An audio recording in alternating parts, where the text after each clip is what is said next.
The lighting is strange AF and I may be out of focus and this audio might be terrible, but we're just gonna roll with it and see what happens.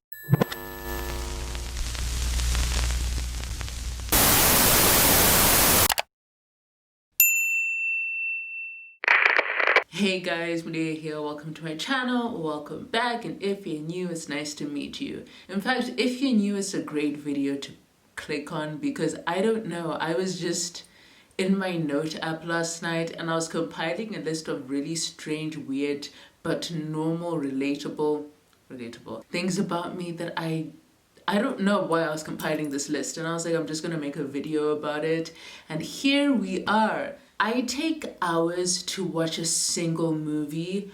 Why, you ask? Because I press pause every time something anxiety inducing comes up. So if someone is going to do something that I'm like, no, don't do that, I'll press pause for like 30 minutes or I can never watch the movie again. I have a whole list slash compilation of movies and series I have never watched again because something that literally was triggering my anxiety was about to happen, and I pressed pause, exited out of that movie or series, and never went back again.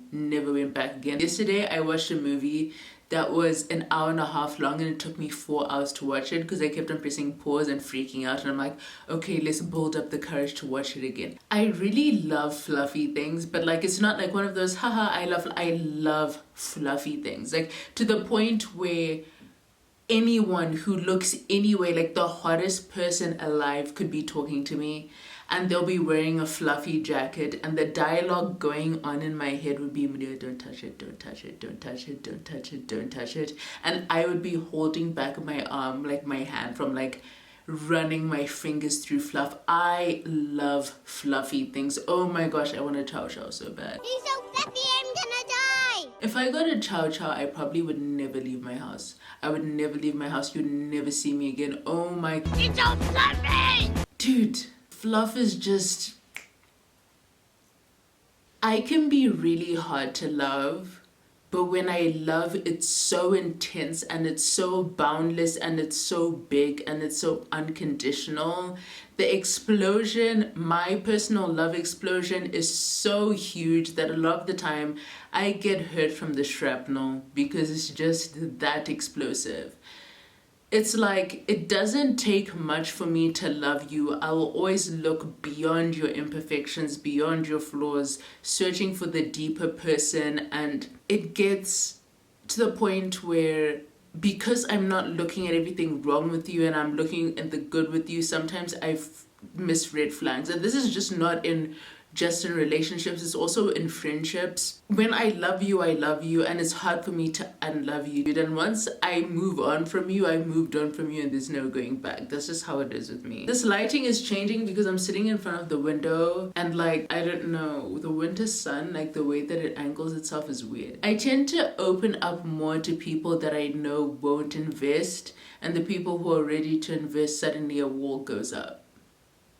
It's strange. Those dynamics are strange and I'm still trying to figure it out, like why I do certain things. I have a tendency to blurt out the wrong thing at the wrong time, which makes me totally off with social cues at times, or I can just be dead silent the whole time to the point where people be like, oh, this person's arrogant or bitchy or whatever. No, I have social anxiety in that moment. Or I can be extremely charismatic, life of the party, carrying the whole conversation in my element. It's literally one of those three things. I love movies that make me cry, even though when I'm done, I'll literally be crying for hours.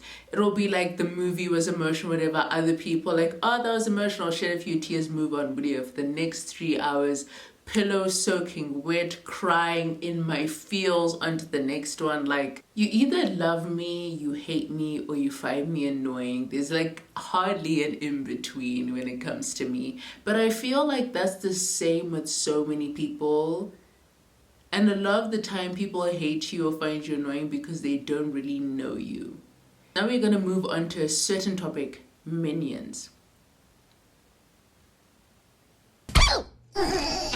You would probably be able to kidnap me if you just had, like, if you had the dingiest truck, but you open the bag and there were live minions in there, I would walk in, dive into the back of that truck, no questions asked. I don't know where we're going, but there are live minions in there.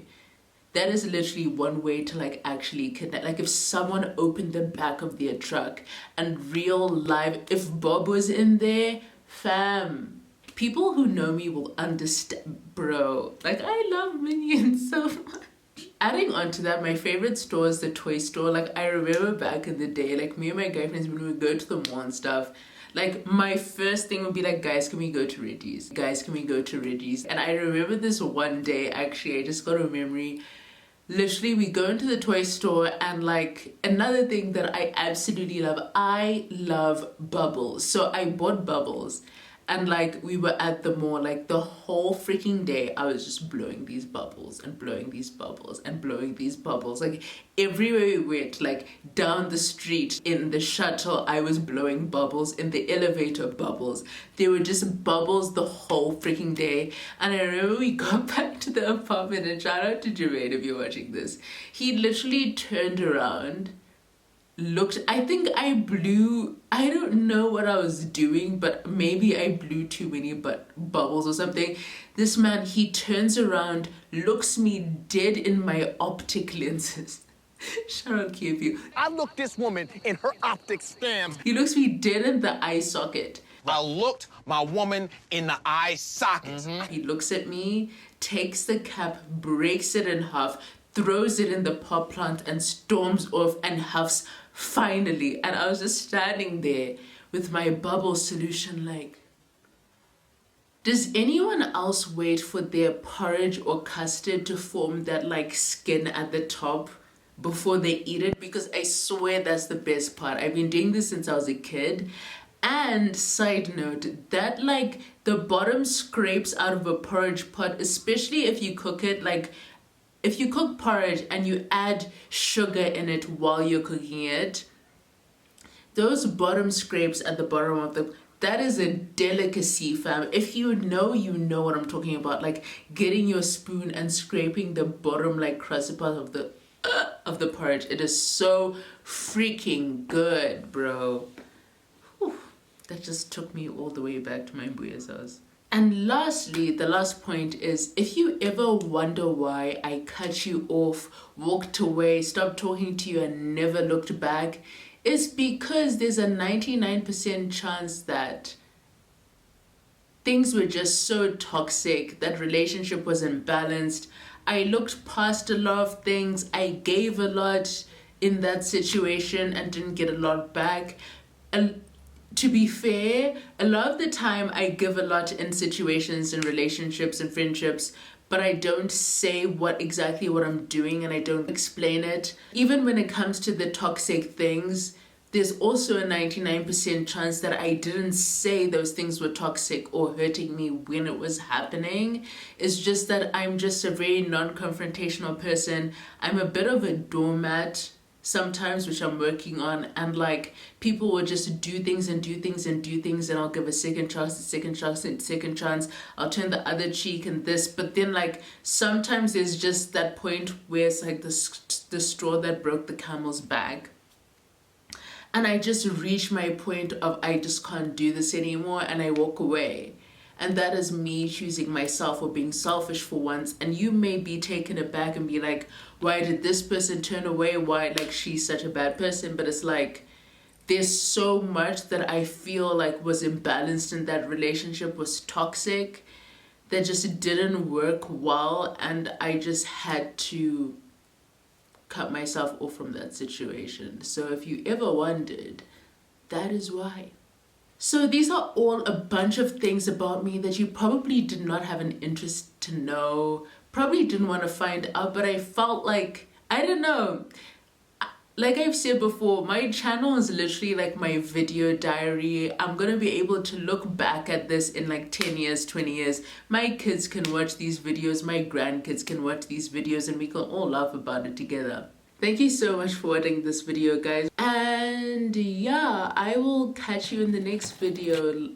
Light, love, and good vibes your way.